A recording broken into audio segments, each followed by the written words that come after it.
नमस्कार, अनादि टीवी देख रहे हैं आप। मैं हूं आपके साथ अभिनय सिंह चौहान और बुलेटिन की शुरुआत करते हैं बड़ी खबर के साथ, जहां खजुराहो में मोहन कैबिनेट की अहम बैठक आज होने जा रही है। बुंदेलखंड के विकास को समर्पित ये बैठक होगी, जहां कई अहम प्रस्तावों पर चर्चा भी की जाएगी। महत्वपूर्ण फैसलों पर मुहर लगेगी, जहां सरकार के 2 साल पूरे हो गए हैं और इस विषय में भी चर्चा की जाएगी, जहां आगे की कार्य योजना पर चर्चा होगी। विकास, निवेश, पर्यटन पर भी बातचीत की जाएगी। महत्वपूर्ण प्रस्तावों पर भी चर्चा की जाएगी, जहां राजनगर में लाडली बहना सम्मेलन भी रखा गया है, जिसमें मुख्यमंत्री डॉक्टर मोहन यादव शामिल होंगे। सम्मेलन को संबोधित भी मुख्यमंत्री करेंगे।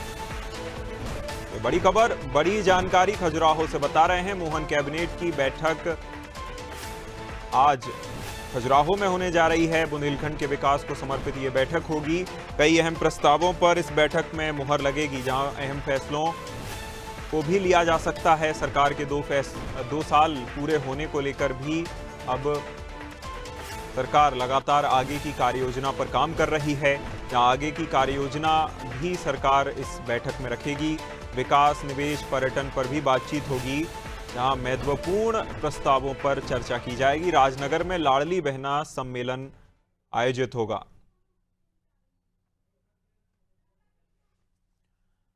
और ज्यादा जानकारी के साथ हमारे साथ मनोज वर्मा जी, पॉलिटिकल एडिटर, हमारे साथ जुड़ गए हैं।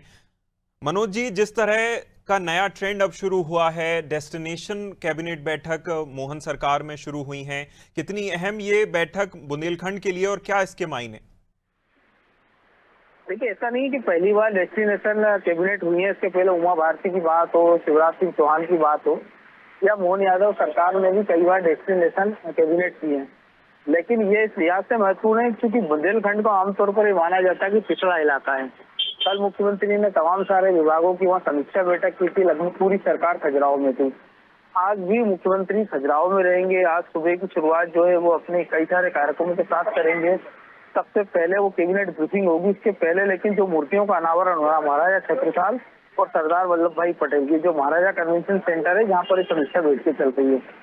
उसके बाद 11:15 के आसपास कैबिनेट की बैठक होगी और उसके बाद जो एक बड़ा कार्यक्रम है दोपहर में 1:30 बजे राजनगर में, जहाँ लाडली बहना योजना में महिलाओं के खाते में 1,500 रुपये की राशि डाली जाएगी, क्योंकि मुख्यमंत्री ने पिछले महीने से महिलाओं की राशि 1250 से बढ़ाकर 1,500 रुपये करने का ऐलान किया था।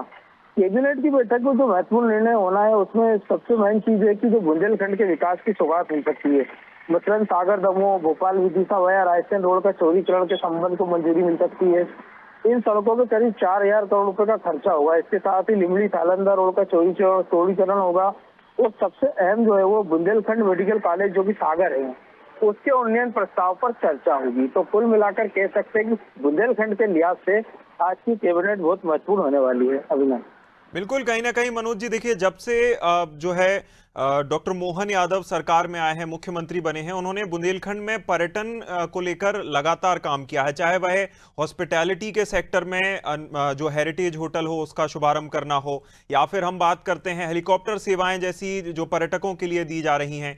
तो क्या बुंदेलखंड की धरती से जो आज कैबिनेट बैठक हो रही है, इसमें इस कड़ी में कोई नया फैसला लिया जा सकता है, कोई ऐसी मंजूरी मिल सकती है मनोज जी? देखिए, आमतौर पर इस प्रकार की सारी मंजूरी मिल रही है। और जहाँ तक बात है, अभी हमने देखा कि मुख्यमंत्री ने अभी चीते छोड़े हैं। जो नोरादही अभ्यारण्य है, चीतों के तीसरा घर बनाने का उसको प्रयास किया जा रहा है, जो कि बुंदेलखंड में ही आता है। इसके साथ ही कल ही हमने देखा कि पन्ना टाइगर जो रिजर्व है, उसमें नए वाहनों का शुभारंभ किया, जिससे पर्यटकों को आसानी होगी और पर्यटन बढ़ सके। और जिस हेलीकॉप्टर सेवा का आपने जिक्र किया, वो भी पर्यटन की दिशा में एक ठोस कदम है। तो कुल मिलाकर एक डेस्टिनेशन कैबिनेट का ये फायदे हैं, वो ये है कि इस प्रकार के क्षेत्रीय हितों को देखते हुए सरकार निर्णय करती है। इसके पहले भी हमने देखा था कई जगह जब डेस्टिनेशन कैबिनेट हुई है, तो उस इलाके को मुख्यमंत्री ने और सरकार ने कई सारी सौगातें दी है। अभिनय, बिल्कुल, कहीं ना कहीं जिस तरह से ये बैठक हो रही है, अपने आप में इसके कई मायने हैं। तमाम जानकारी के लिए बहुत शुक्रिया मनोज जी, हमारे साथ जुड़ने के लिए।